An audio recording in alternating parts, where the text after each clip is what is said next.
Telecom regulatory authority of India try इससे जुड़े सभी साथियों को सिल्वर जुबली की बहुत बहुत बधाई।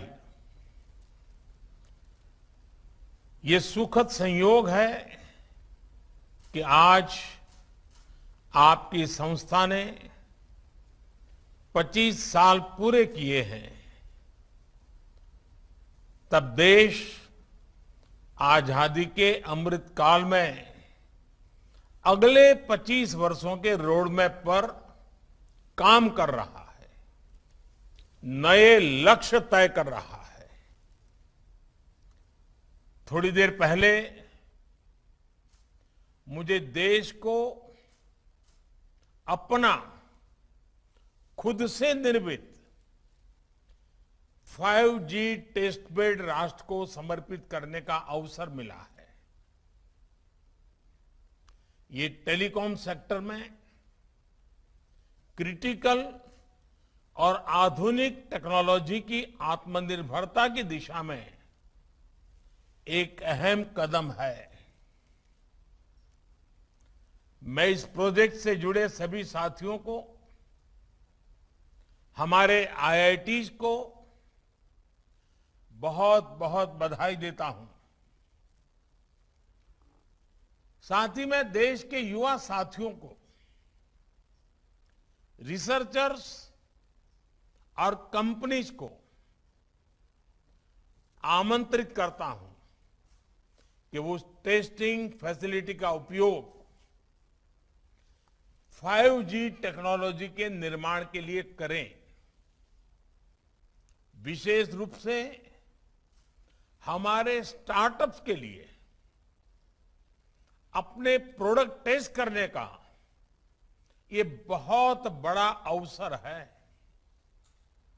यही नहीं, 5GI के रूप में जो देश का अपना 5G स्टैंडर्ड बनाया गया है, वो देश के लिए बहुत गर्व की बात है। ये देश के गांवों में 5G टेक्नोलॉजी पहुंचाने और उस काम में बहुत बड़ी भूमिका निभाएगा। साथियों, 21वीं सदी के भारत में कनेक्टिविटी देश की प्रगति की गति को निर्धारित करेगी। इसलिए हर स्तर पर कनेक्टिविटी को आधुनिक बनाना ही होगा और इसकी बुनियाद का काम करेंगे आधुनिक इंफ्रास्ट्रक्चर का निर्माण, आधुनिक टेक्नोलॉजी का ज्यादा से ज्यादा इस्तेमाल। 5G टेक्नोलॉजी भी देश की गवर्नेंस में, ease of living, ease of doing business, इन अनेक विषयों में सकारात्मक बदलाव लाने वाली है।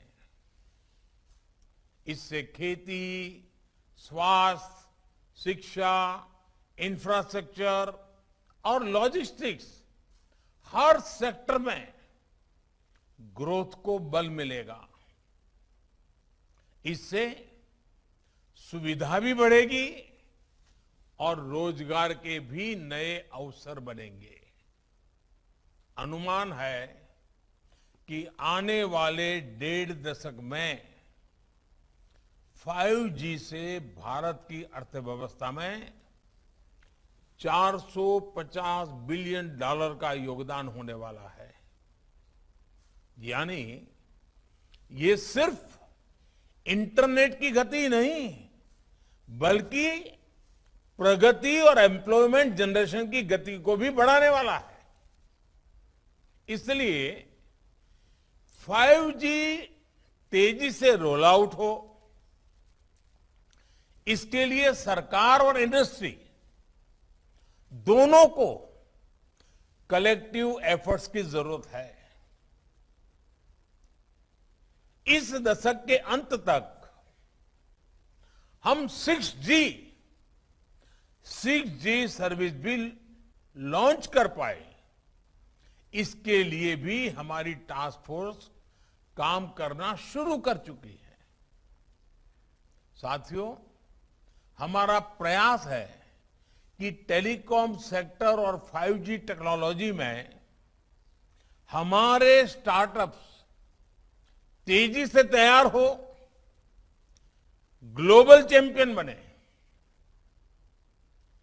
हम अनेक सेक्टर्स में दुनिया के एक बड़े डिजाइन पावर हाउस है। टेलीकॉम इक्विपमेंट मार्केट में भी भारत के डिजाइन चैंपियंस का सामर्थ्य हम सभी जानते हैं।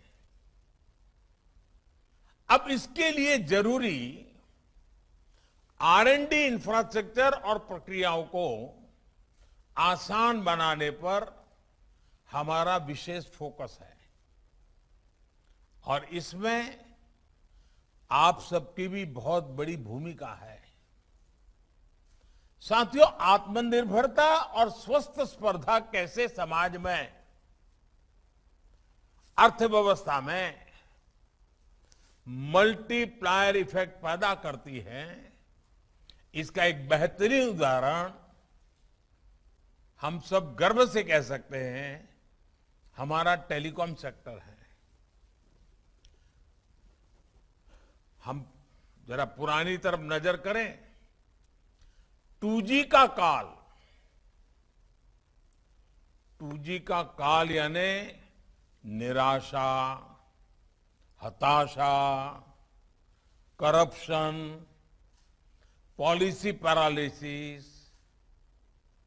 और आज उस कालखंड से बाहर निकलकर देश ने 3G से 4G और 5G और 6G तक की तरफ तेजी से कदम बढ़ाए हैं।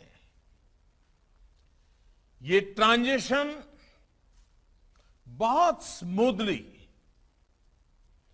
बहुत ट्रांसपेरेंसी के साथ हो रहा है और इसमें TRAI की बहुत महत्वपूर्ण भूमिका रही है। रिट्रोस्पेक्टिव टैक्सेशन हो या AGR जैसे मुद्दे, जब भी इंडस्ट्री के सामने चुनौतियां आई हैं तो हमने उतनी ही गति से रिस्पॉन्ड करने का प्रयास किया है और जहां जहां जरूरत पड़ी हमने रिफॉर्म भी किया है। ऐसे ही प्रयासों ने एक नया विश्वास पैदा किया। इसी का परिणाम है कि 2014 से पहले एक दशक से ज्यादा समय में जितना FDI टेलीकॉम सेक्टर में आया है, उसमें 1.5 गुना से अधिक सिर्फ इन 8 सालों में आया है। भारत के पोटेंशियल पर इन्वेस्टर्स के इसी सेंटिमेंट्स को मजबूत करने की जिम्मेदारी हम सभी पर है। साथियों, बीते वर्षों में सरकार जिस तरह नई सोच और अप्रोच के साथ काम कर रही है, उससे आप सभी भली भांति परिचित हैं। साइलोज वाली सोच से आगे निकलकर अब देश whole of the government approach के साथ आगे बढ़ रही है। आज हम देश में टेली डेंसिटी और इंटरनेट यूजर्स के मामले में दुनिया में सबसे तेजी से एक्सपांड हो रहे हैं, तो उसमें टेलीकॉम समेत कई सेक्टर्स की भूमिका रही है। सबसे बड़ी भूमिका इंटरनेट की है।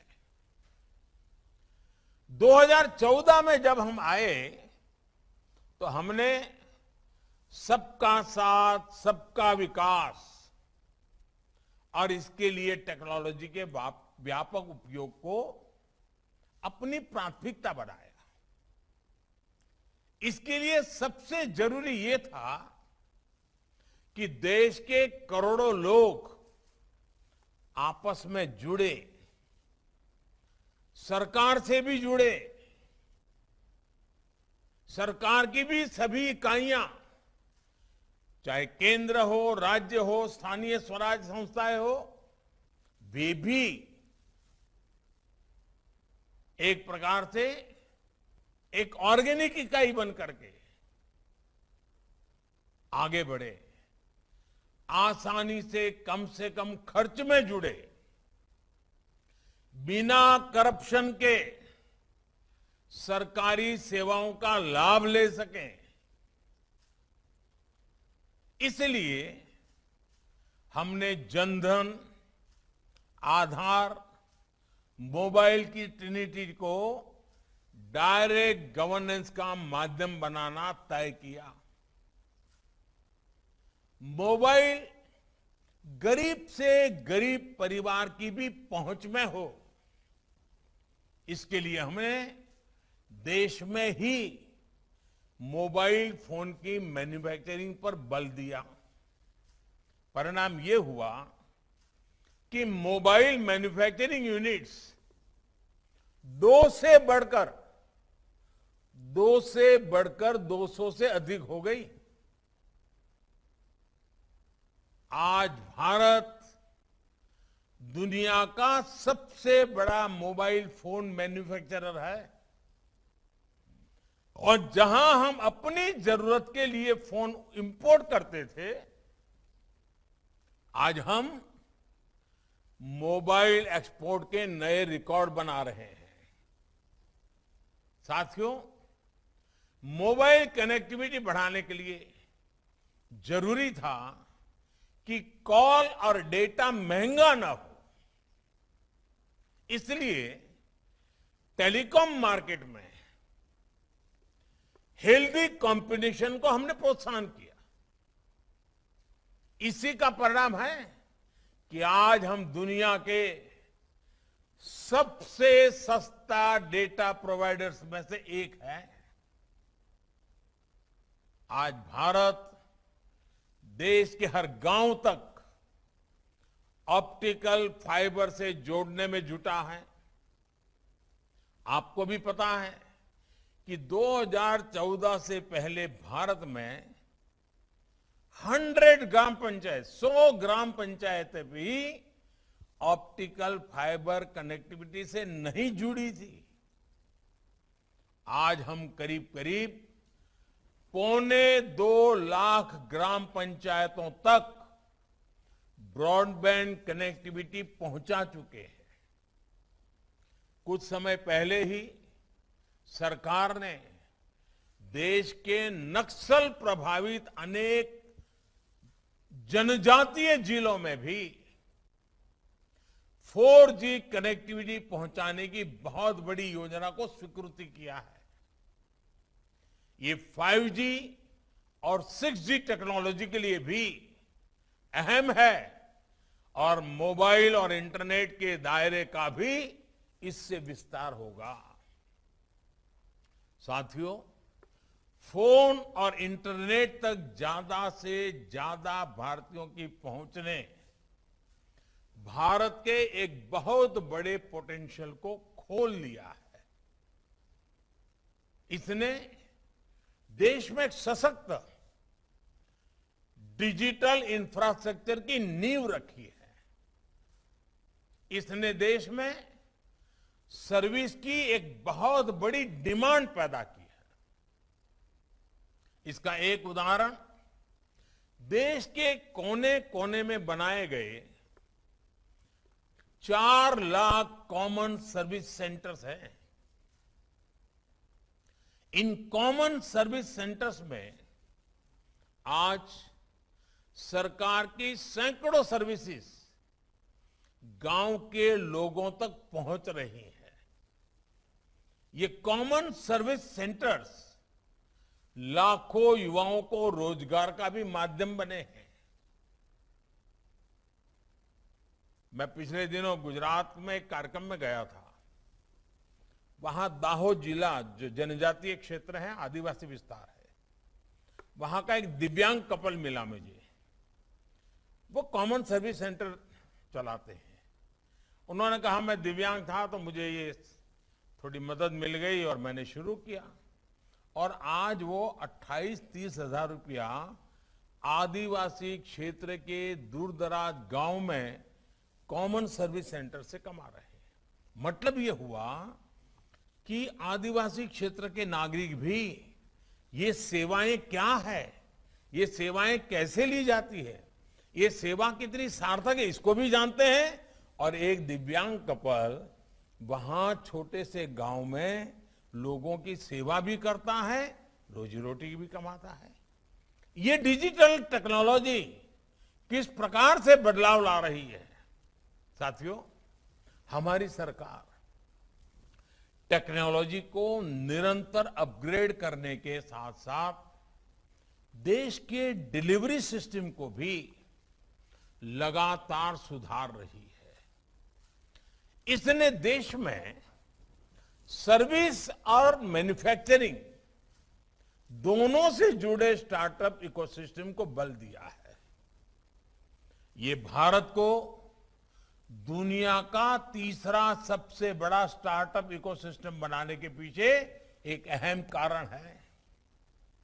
साथियों, ये whole of the government approach हमारे ट्राई जैसे तमाम रेगुलेटर्स के लिए भी वर्तमान और भविष्य की चुनौतियों से निपटने के लिए अहम है। आज रेगुलेशन सिर्फ एक सेक्टर की सीमाओं तक सीमित नहीं है।